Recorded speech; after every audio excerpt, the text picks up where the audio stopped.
Turbine एक घूर्णी engine है जो किसी तरल की गतिज या स्थितिज ऊर्जा को ग्रहण करके स्वयं घूमती है और अपने शाफ्ट पर लगे अन्य संयंत्रों जैसे विद्युत जनित्र को घुमाती है। पवन चक्की, विंडमिल, जल चक्की, वाटर व्हील आदि टरबाइन के प्रारंभिक रूप हैं। विद्युत शक्ति के उत्पादन में टरबाइन का अत्यधिक महत्व है। गैस, भाप, जल से चलने वाले टरबाइन एक दूसरे से भिन्न होते हैं।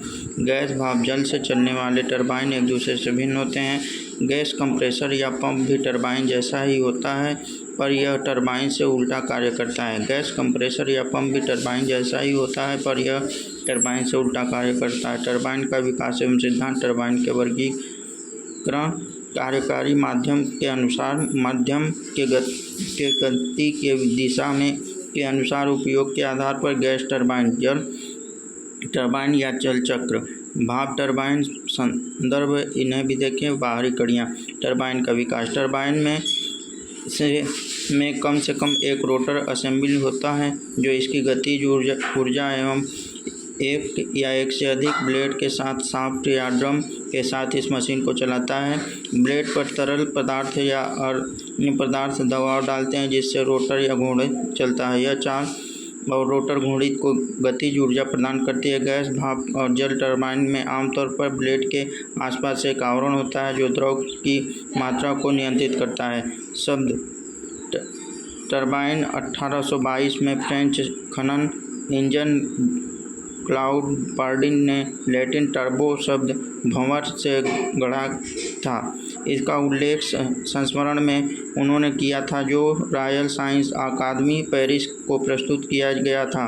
क्लाउड बार्डिन के एक पूर्व छात्र बेनोर्ड फ्रंटेन ने पहली बार जल टरबाइन का निर्माण किया। भाप टरबाइन के आविष्कार का श्रेय British engineer sir Charles person को प्रतिक्रिया टरबाइन के आविष्कार के लिए और स्वीडिश इंजीनियर गुस्टाफ डे लेवाल को आवेग टरबाइन के आविष्कार के लिए दिया जाता है। आधुनिक भाप टरबाइन प्रायः एक ही इकाई के प्रतिक्रिया और आवेग का उपयोग होता है। आमतौर पर प्रतिक्रिया और आवेग की डिग्री इसकी परिधि ब्लेड की जड़ में अलग होती है। अगर टरबाइन की कार्यप्रणाली की बात करें तो न्यूटन के तीसरे गति के नियम के आधार पर काम करती है, यानी प्रत्येक क्रिया पर विपरीत प्रतिक्रिया होती है। इस तरह टरबाइन का प्रोपेलर कार्य करता है। प्रोपेलर में लगा स्पाइंडल हवा या पानी दबाव बनाता है। इस दबाव की वजह से प्रोपेलर टरबाइन को पीछे की ओर धक्का मारता है जिससे वह चलती है। आमतौर पर टरबाइन को एक जगह रख दिया जाता है ताकि जब भी पानी उससे होकर गुजरे तो टरबाइन के हर ब्लेड पर पड़ने वाले दबाव से वह चल पड़े। हवा या पानी के टरबाइन के साथ एक ही नियम लागू होता है। जितना अधिक पानी हवा का प्रवाह होगा टरबाइन उतनी तेजी गति से चलेगी। कार्यकारी द्रव में दबाव ऊर्जा, गतिज ऊर्जा शामिल है। द्रव संपीड़न असंपीड़न किया जा सकता है। कई भौतिक सिद्धांत के आरोपण द्वारा टरबाइनों को इस ऊर्जा को इकट्ठा करने के लिए नियोजित किया जाता है। आवेग टरबाइन में उच्च वेग तरल या गैस जेट के प्रवाह का उपयोग रोटर ब्लेड की दिशा बदलने के लिए किया जाता है। परिणामस्वरूप आवेग टरबाइन घूमती है और गैस या द्रव धीमी गति से बाहर निकल जाती है। टरबाइन का वर्गीकरण: गैस टरबाइन, भाप टरबाइन, पवन टरबाइन, टर्बोजेट, असंपीड़ित जल टरबाइन, मध्यम गति की दिशा में रेडियल टरबाइन और एक्सियल टरबाइन होती है। कप्लान टरबाइन, स्पर्शरेखी turbine, Tesla turbine, Pelton wheel turbine, Francis turbine. उपयोग के आधार पर औद्योगिक टरबाइन, ऊर्जा टरबाइन, उड्डयन टरबाइन, प्रोपेलर टरबाइन, कर्षण टरबाइन, सहायक टरबाइन, गैस टरबाइन। इस शब्द की विभिन्न परिभाषा दी जाती है। विस्तृत परिभाषा के अनुसार गैस टरबाइन का वह मूलक चालक है जिसके संपूर्ण ऊष्मीय चक्र में कार्यकारी तरल गैसीय अवस्था में ही बनता एवं रहता है, जिसके सभी यंत्रांगों की गति परिभ्रमित होती है। संकीर्ण परिभाषा के अनुसार इस शब्द का प्रयोग सिर्फ उस मुख्य टरबाइन के अंग के लिए किया जाता है जिस माध्यम में गर्म वायु होती है। कुछ विद्वान के मतानुसार गैस टरबाइन वह यंत्र है जिसमें प्रवाह प्रक्रम अविरत रहता है। शक्ति टरबाइन द्वारा प्राप्त होती है। जल टरबाइन उन मूल चक्र चालक यंत्रों को कहते हैं जो जल राशि के में निहित स्थितिज ऊर्जा को यांत्रिक कार्य में परिवर्तित कर देता है। पवन चक्की विभिन्न प्रकार से बनाई जाने पर भी बड़ी ही सरल प्रकार की युक्ति है जिसका प्रयोग प्रौद्योगिकी प्रागैतिहासिक काल में शक्ति उत्पादन करने के लिए होता चला आया है। समय समय पर आवश्यकताओं तथा परिस्थितियों से प्रेरित होकर लोगों ने इसमें अनेक सुधार किए। अतः जल टरबाइन भी पवन चक्की का ही विकास रूप है।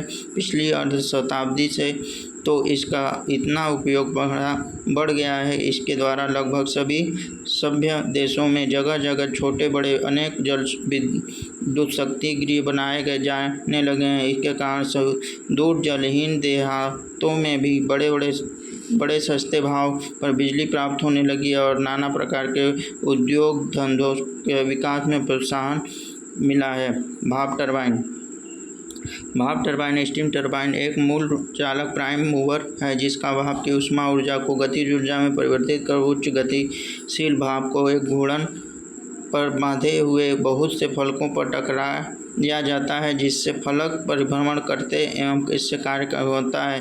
अन्योन गतिक भाप इंजन में भाप की स्थैतिक दाब द्वारा पिस्टन पर कार्य किया जाता है। यद्यपि इंजन में भाप पिस्टन के साथ चलती है फिर भी इंजन की क्रिया में भाप गति ऊर्जा का प्रवाह नगण्य है। भाप टरबाइन में भाप इंजन की अपेक्षा उच्चतर गति मिल सकती है।